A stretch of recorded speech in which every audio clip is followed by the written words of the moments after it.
ನಮಸ್ಕಾರ, welcome to ಸುಬ್ಬೂಸ್ kitchen. ಇಂದು ನಾವು banana kulfi ಮಾಡುವ ವಿಧಾನವನ್ನು ತಿಳಿದುಕೊಳ್ಳೋಣ. ನಾವು ಬನಾನಾ ಕುಲ್ಫಿ ಮಾಡಲು ಕೇವಲ 3 ಸಾಮಗ್ರಿಗಳನ್ನು ಬಳಸಿಕೊಳ್ಳೋಣ. 6 ಬಾಳೆಹಣ್ಣು, ಅರ್ಧ ಬಟ್ಟಲು ಹಾಲು, 3 ಚಮಚ ಜೇನುತುಪ್ಪ. ಇಷ್ಟು ಸಾಮಗ್ರಿಗಳನ್ನು ಬಳಸಿಕೊಂಡು ನಾವು ಸ್ವಲ್ಪ ಒಣಕೊಬ್ಬರಿ ಇಷ್ಟನ್ನು ಹಾಕಿ ನಾವು ಬನಾನಾ ಕುಲ್ಫಿ ಮಾಡೋಣ. ಮೊದಲಿಗೆ 6 ಬಾಳೆಹಣ್ಣನ್ನು ಸಿಪ್ಪೆ ತೆಗೆದು ಚೂರುಗಳನ್ನಾಗಿ ಮಾಡಿ ಮಿಕ್ಸಿ ಜಾರಿಗೆ ಹಾಕಿ, ಅರ್ಧ ಬಟ್ಟಲು ಹಾಲನ್ನು ಹಾಕಿ, 3 ಚಮಚ ಜೇನುತುಪ್ಪವನ್ನು ಹಾಕಿ, 2 ದೊಡ್ಡ ಚಮಚ ಒಣ ಕೊಬ್ಬರಿಯನ್ನು ಹಾಕಿ ಮಿಕ್ಸಿಯಲ್ಲಿ ಗ್ರೈಂಡ್ ಮಾಡಿಕೊಳ್ಳೋಣ. ನಂತರ ಆ ಮಿಶ್ರಣಕ್ಕೆ ಇಷ್ಟ ಬಂದ ಡ್ರೈ ಫ್ರೂಟ್ಸ್ಗಳನ್ನು ಹಾಕಿ ಚೆನ್ನಾಗಿ ಮಿಕ್ಸ್ ಮಾಡಿಕೊಳ್ಳೋಣ. ಚೆನ್ನಾಗಿ ಮಿಕ್ಸ್ ಮಾಡಿಕೊಂಡ ಮಿಶ್ರಣವನ್ನು ಕುಲ್ಫಿ ಮೌಲ್ಡಿಗೆ,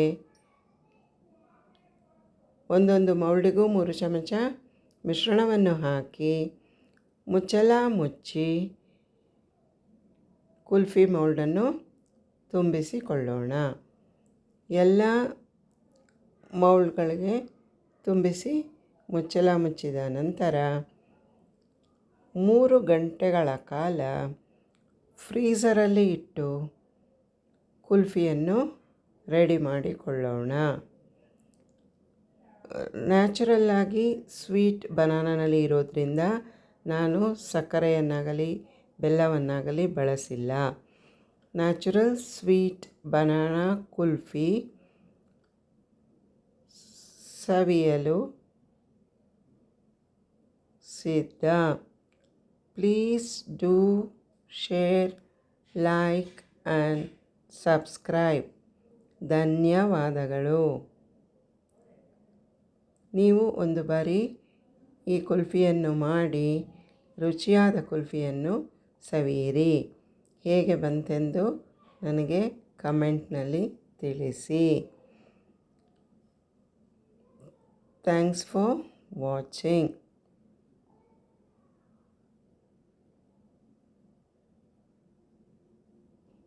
ಧನ್ಯವಾದಗಳು.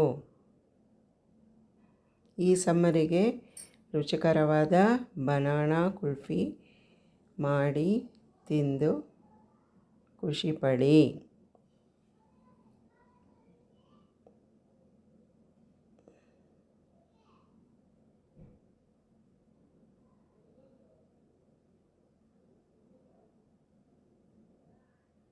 ಧನ್ಯವಾದಗಳು. ರುಚಿಕರವಾದ ಕುಲ್ಫಿ ಸವಿಯಲು ಸಿದ್ಧ.